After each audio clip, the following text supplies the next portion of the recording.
దుబాయ్కి పర్యాటకులు పెరుగుతున్నారు. అక్కడున్న ఎత్తైన భవనాలు, ప్రపంచంలోనే గుర్తింపు పొందిన నిర్మాణాలను చూసేందుకు క్యూ కడుతున్నారు. విశాలమైన రోడ్లు కూడా టూరిస్టులను ఆకర్షిస్తున్నాయి. స్థానికంగా ఉన్న సంప్రదాయాలు, ఆహారపు అలవాట్లు ఇలా ప్రతిదీ తెలుసుకుంటున్నారు.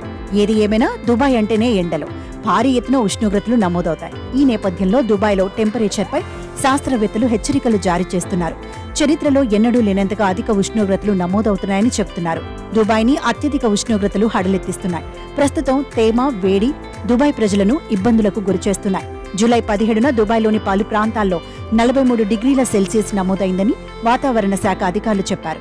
కానీ ఈ 3 రోజుల్లో భారీ ఎత్తున టెంపరేచర్ పెరిగిపోయింది. జూలై 20న ఏకంగా 62 డిగ్రీల ఉష్ణోగ్రత నమోదైందని వెల్లడించారు.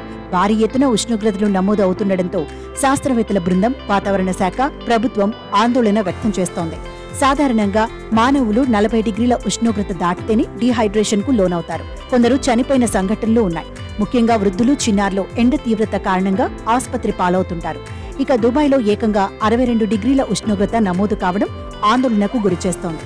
మానవ శరీరంపై 6 గంటలకు మించి 35 డిగ్రీల కంటే ఎక్కువ ఉష్ణోగ్రత ఉంటే ప్రాణాంతకంగా మారుతుందని నిపుణులు హెచ్చరిస్తున్నారు.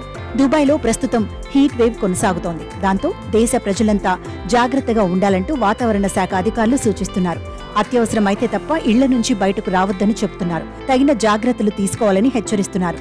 ఎండవేడి వల్ల అనారోగ్యానికి గురైతే వెంటనే ఆసుపత్రులకు వెళ్లి తగిన ట్రీట్మెంట్ తీసుకోవాలని అంటున్నారు.